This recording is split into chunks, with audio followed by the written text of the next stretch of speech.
I would love to just have a respect of you guys and everybody the rest of the season of just like continuously asking me that, because it just puts unwarranted distractions on us and our team. And I've dealt with it before, and it's very emotionally draining to ask questions like, what's the long term? What's the long term? What is it?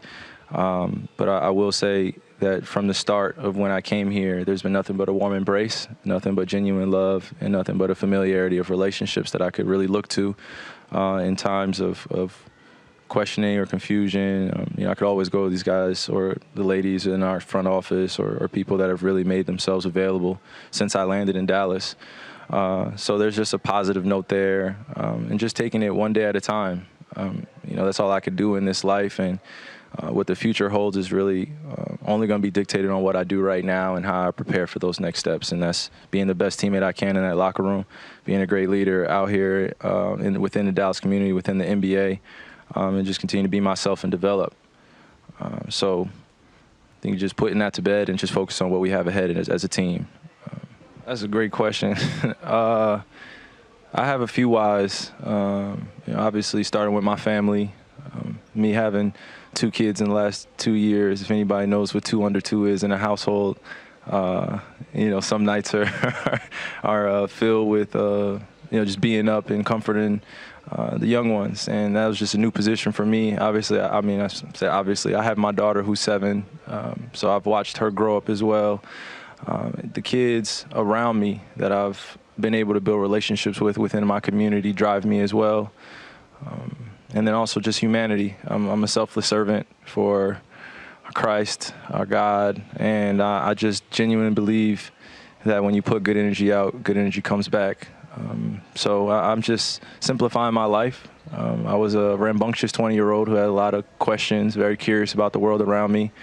I've been in the public eye since I've been 17 years old, 18 years old, so figuring out that has been its own journey. But now that I'm here in the present moment, I can ground myself and just say I'm grateful that I know my whys, which is my family, and developing great relationships around me for the rest of my life. So basketball will carry me forward in different endeavors, but relationships and the impact that people have on me and that I have on them is really the big purpose on why I do what I do now. I don't want to dive too deep into the advice that I would give him, because I think I could go and actually say it to him, but I could give you just a generalization of just what my frame of thinking is just passing along what the greats before me have passed along. It's just focus on what you have in the locker room, the guys that you have, focus on the discipline and focus that you can control yourself, and the results will play out. Enjoy the process, enjoy the journey. And when you get an opportunity to play with some special people, really cherish them. Don't take it for granted. And really enjoy the time that you have, because this game goes by so quick. These years go by so quick. And like you said, I played with Bron, I played with KD, and, I played with James. Obviously seeing the duo that's in Boston now with JT and JB, how elevated they've become. I feel like every time I play with other great players, we've become better and we push each other. So I know that Luka can push me and I can push him, and that's just simple for me. Well, to be honest with you, we move away from that word duo. It gets kind of watered down a little bit in our league, and I think sometimes it leaves out a lot of the players that do a lot of our dirty work or do little things to help us be great. The screens being set, a lot of the little things that don't show up in the stat book, help us become who we are. But obviously when you're playing along somebody that has the consistency to score the ball, play make, and really challenge the defense to make adjustments like Luka does, then, we obviously are forced together to be reckoned with, whether we're being in pick and roll or whether we're making plays for one another, off each other.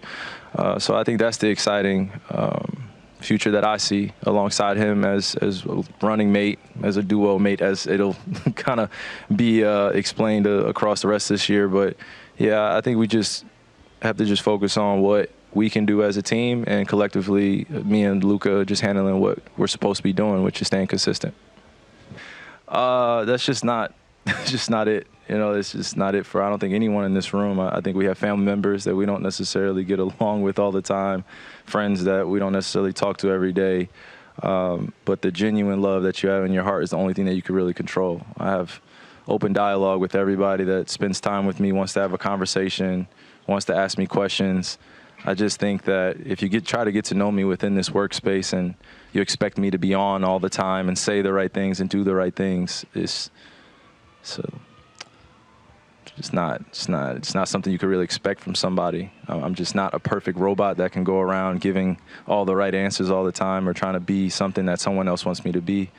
But I think what I've been able to learn is to just focus on the people around me and the people that really genuinely celebrate me, and everyone else that has things to say about me. I think what I would say to them is I wish you nothing but the best, and I wish you well and your family well.